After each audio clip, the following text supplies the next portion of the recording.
اس کا ایک نام شہر المواسات بھی ہے۔ یہ ہمدردی کا مہینہ ہے۔ ہمدردی تب ہو سکتی ہے جب درد پہچانا جائے۔ ہم درد وہی ہوتا ہے جو درد سے گزرا ہو۔ تو جس شخص نے کبھی تکلیف دیکھی نہیں، بھوک دیکھی نہیں، پیاس دیکھی نہیں، تو اس کو پیاس اور بھوک کی کلفت کا اور اس کی اذیت کا، اس کی تلخی کا اور اس سے پیدا ہونے والی بے چینی کا، اضطراب کا کیسے اندازہ ہو سکتا ہے۔ تو ہمارا رب آسودہ حال لوگوں کو بھی اور تمام لوگوں کو بھی اس مشق سے عملاً گزار کے بتاتا ہے کہ بھوک کیا ہوتی ہے، بھوک میں بلکتے بچوں کی حالت کیا ہوتی ہے، پیاس سے تڑپتے ہوئے جاں بلب لوگوں کی صورت کیا ہوتی ہے۔ کل جب فلسطین میں تڑپتے ہوئے جاں بلب بچے بھوک اور پیاس سے العطش اور الجوع پکارتے ہوئے اپنی جان دیں تو تمہیں احساس ہو کہ بھوک کی تلخی کس قدر جان لیوا ہوتی ہے۔ آج روزے کی اس حالت کے اندر، غزہ کے اندر ان تڑپتے ہوئے بچوں کا درد سمجھنے کی کوشش کریں۔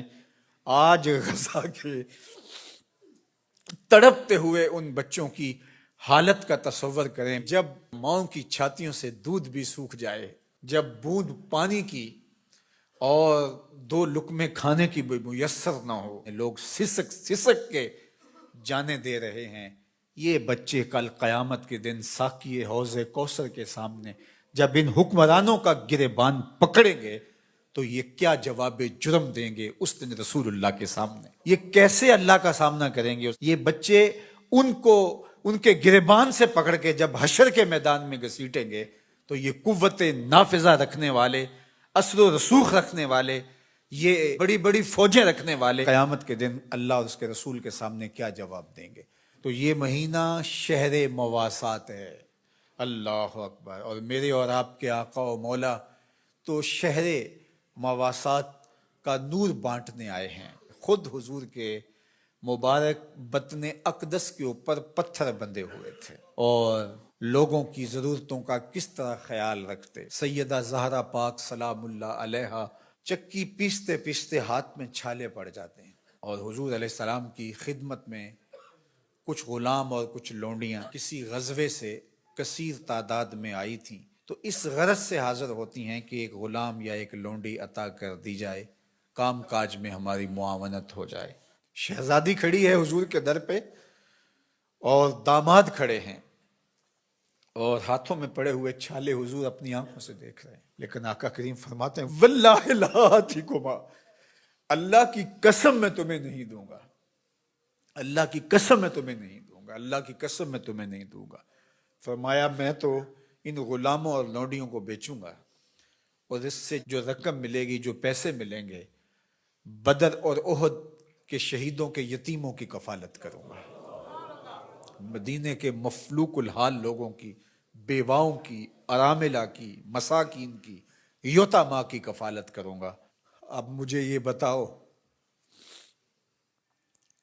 کہ مدینہ المنورہ میں بدر اور احد کے شہیدوں کے یتیم بچوں کا، مفلوق حال لوگوں کا، اراملہ، مساکین، یتامہ اور مدینہ کے غربا کا حضور کو اتنا خیال ہے کہ اپنی بیٹی کے ہاتھ پہ چھالے ہیں، اور حضور اپنی آنکھوں سے ملاحظہ بھی فرما رہے ہیں، لیکن کہا کہ میری شہزادی تکلیفیں سہ لے گی لیکن ان کی ضرورت مقدم ہے۔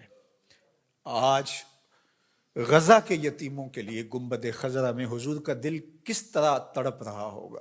تو سیدہ زہرا سلام اللہ علیہا کا تصور آتے ہی امت کے لیے جو ان کا درد ہے، اللہ اکبر، وہ ساتھ ہی یاد آتا ہے۔ وہ شہزادی کونین جن کا تصور آتے ہی تقدس اترنے لگتا ہے۔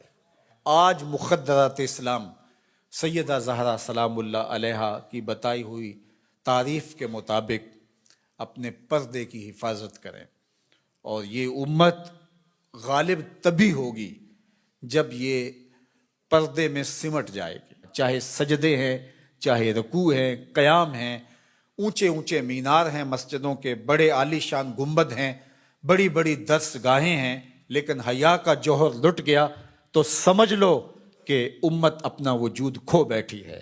میں آپ سب کو کہتا ہوں کہ یہ جمعے، یہ نمازیں، یہ روزے یہ رسمی طور پہ نہیں ہیں، ہمیں اب عملی طور پہ ایک اسلامی معاشرت کو تشکیل دینا ہوگا، ہمیں رویتاً اپنے آپ کو تبدیل کرنا ہوگا۔ میری آواز میری مائیں، میری بہنیں، میری بیٹیاں سن رہی ہیں، آپ کے نازک کندھوں کے اوپر یہ ذمہ داری ہے کہ آپ نے قوم سازی کا عمل کرنا ہے۔ آپ کی آغوش میں پلنے والی نسل ہی ایک صالح اور پاکیزہ نسل ہوگی۔ تو نہ دانی کہ سوزے کراتے تو دیگر گوں کر تقدیر عمر را۔ اقبال نے کہا میری بہن تو نہیں جانتی کہ جب تو قرآن سوز و گداز کے ساتھ پڑھتی ہے تو تیرے بھائی عمر کی تقدیر بدلتی ہے۔ اور پھر کہا بطول باش و پنہا شو ازی اثر کہ در آغوش شبیر بگیری، اور اگر تو ماں بن کے قرآن پڑھتی ہے تو بیٹا نیزے کی نوک پہ قرآن سناتا ہے۔ آج امت مسلمہ کی بیٹیوں کو سیدہ پاک سلام اللہ علیہا کے اسوہ کو اپنے اندر اتارنا ہوگا۔ اسلام کوئی مشکل دین نہیں ہے، سادہ سادہ عام فہم دین ہے۔ ہماری فطرت کے مطابق ہمارے رب نے یہ دین ڈیزائن کیا ہے، اس دین کے مطابق اپنی زندگی گزاریں۔ میری مائیں بہنیں پردے میں سمٹ جائیں، اپنی اولاد کو قرآن کی لوریاں دیں۔ کوئی دن نہ ہو، کوئی رات نہ ہو کہ ہمارے گھر قرآن نہ کھلے۔ قرآن کی تلاوت سے ہمارے گھروں کا ماحول معطر رہے، ہماری آنکھوں میں پاکیزگی آ جائے، عفت اور پاک دامنی ہمارا شعار ہو۔ وہ غلیظ نگاہیں، وہ گندی اور مکروہ نگاہیں جو غیر محارم کو دیکھتی ہیں، قیامت کے دن آتش دوزخ میں جلائی جائیں گی، ان کے اندر آگ جہنم کی بھر دی جائے گی۔ وہ تقدس مآب آنکھیں جو حیا کا جوہر رکھتی ہیں، انہیں عبادات کی لذت نصیب ہوتی ہے۔ تو اس لیے ہمیں شرم و حیا کا جوہر پیدا کرنا ہے۔ خاتون سمٹ جائے پردے میں، مت مغرب کی نقالی کرے، اور یہ جو نئے نئے فتنے نمودار ہو رہے ہیں اور نئے نئے رنگ اور آہنگ پیدا ہو رہے ہیں، نئی نئی دلیلیں تراشی جا رہی ہیں، اور طرح طرح کے مفکرین آ کر کے پردے کو بوجھ قرار دے رہے ہیں، ان کی بات چھوڑیں اور قرآن کی طرف آئیں۔ قرآن کہتا ہے یدنینا فی جلابیبہن، کہ وہ اپنی اوڑھنیاں اوڑھ کے رکھیں۔ قرآن کہتا ہے کہ ولا تخضعن بالقول، کہ جب غیر مرد سے بامر مجبوری بات کرنی پڑ بھی جائے تو تمہاری آواز میں، لہجے میں نرمی نہیں ہونی چاہیے کہ دل کا کوئی روگئی اس نرمی سے تمہاری طرف مائل نہ ہو جائے، تمہارے لہجے میں کرختگی ہونی چاہیے۔ وہ اسلام، وہ دین آج ہم نے اپنی روحوں میں جذب کرنا ہے۔